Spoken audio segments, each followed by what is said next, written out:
Dame team, who I'd like to congratulate on the great season that they had.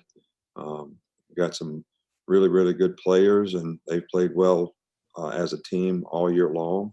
Um, and when you play this time of the year, you always expect to play against really good opponents. And we've been in the playoffs before, and we're certainly honored to be back there again this year. Thank you, Coach. To ask a question, please raise your hand using the raise hand icon at the bottom of your Zoom screen. Once your question is selected, please unmute yourself and say your name and media outlet. Our first question comes from Michael Casagrande. Yeah, Nick, Michael from AL.com. Just wondering if you had a preference on which semifinal Alabama played in, and were you surprised at all that you guys were going to be playing in the Rose Bowl? We had no preference. We're just happy to be in the game. We knew that we'd be playing against a very good team wherever. I think both venues are outstanding venues, and it'll be, a great experience for our players. So we had no preference at all. Our next question comes from Ryan Hennessy. Hey, Coach, I heard you talking on ESPN earlier, and I thought it was interesting. This holiday season, you're kind of preparing like it's a bye week. Kind of talk about that a little bit and how important it is to kind of prepare, because usually you guys have more time to prepare for a playoff game. Well, I think this whole season has been a little bit unique and abnormal in a lot of different ways. So we know exactly what the circumstance is. So we try to plan the best we can to get our players prepared the best we can so that they can, play up to their capabilities in this game. And there's an adequate amount of time to do that.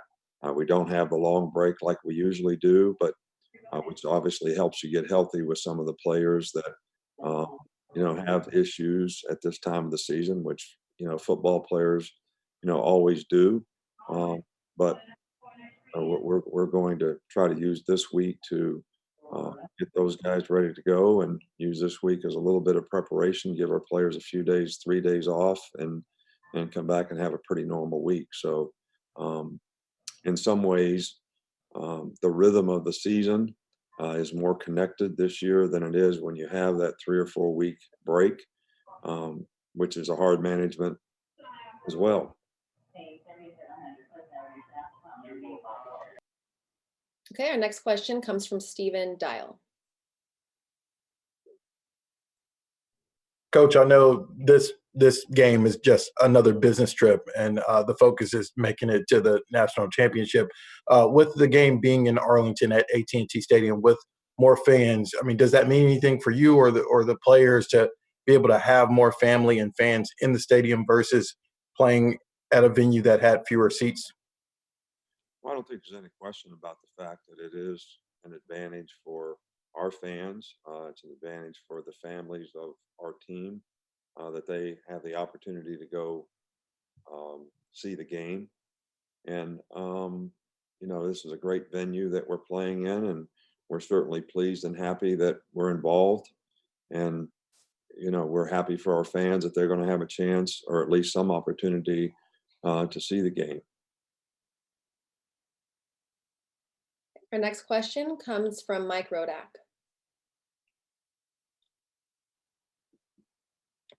Nick, it's Mike Rodak with AL.com. Just where do things stand with Landon after his scans this morning? And just what did you see out of Chris Owens when he was in the game yesterday, as well as in previous games as well? Well, Chris Owens has played a lot of football for us. He's an experienced player. We have a lot of confidence in him. He's played multiple positions. He's always been the backup center, as well as playing right tackle, left tackle, filling in for whoever has not been in there. Landon is a hard guy to replace because of his leadership, his personality. He's very inspirational in a lot of ways to all of his teammates. So I don't know that you replace a guy like that, but we have a lot of confidence in Chris Owens. Okay, our next question comes from Ron Wallace. Congratulations, Coach. This is Ron Wallace with Ballin' Down South. Congratulations on the win on yesterday and getting back to the college playoff. Najee Harris and a lot of you guys, they had awesome games last night. What do you contribute that to, and how will you think that will carry over into the playoffs? Well, those guys have been outstanding players for us all year long. I think Mac played really well in the game. Najee had a record-setting game of sorts, and so did Smitty. All those guys have been a critical piece of the success of our offense, but I also think that everybody on offense contributes in a positive way so that those guys can make plays. And I think they would be the first one to tell you how important that togetherness and that teamwork is on offense. So, you know, these guys have played well all year long, and it's going to be important that they make a significant contribution in the game that we have, coming up in Dallas. Okay, our next question comes from Eric Hansen. Hi, Coach. Notre Dame fans remember the 2012 game well, and they know that Alabama's been a pretty elite program since then. But with football changing so much, how has your program changed since 2012? What kind of been your emphasis that's changed with your teams and how you build them?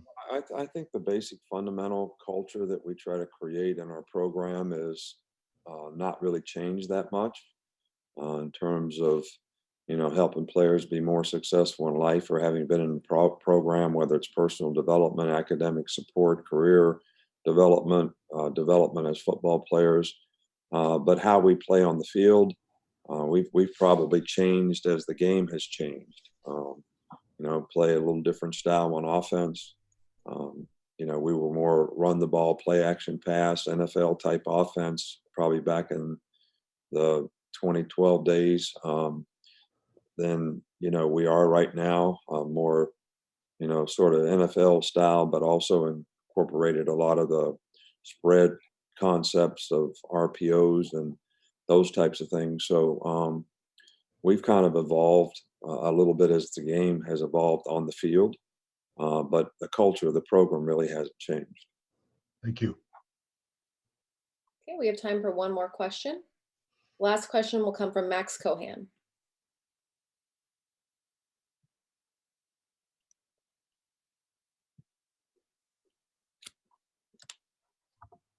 Hey, Coach, can you hear me now? Yes. All right. So Max Cohan from Way 31 News. Your guys' offense this year has scored more than 50 points 6 times this season. You got 3 guys on the offense who are potential Heisman candidates. When you look at this team, how does the offense compare to years past, and what is your level of confidence in this offense? Well, we're confident in our players, and we've certainly been very productive on offense. And I don't like to make comparisons. We've had some good offensive teams here in the past. That last year's team had similar numbers. The year before that, similar numbers. So this has been an unusual year for a lot of teams. So maybe that contributes to it to some degree. But I also think our players have contributed to their consistency and performance by staying focused on the right things amid a lot of abnormal things. So got to give them a lot of credit for their resiliency and their ability to overcome adversity and maintain consistency in what has been a year full of disruptions. Thank you for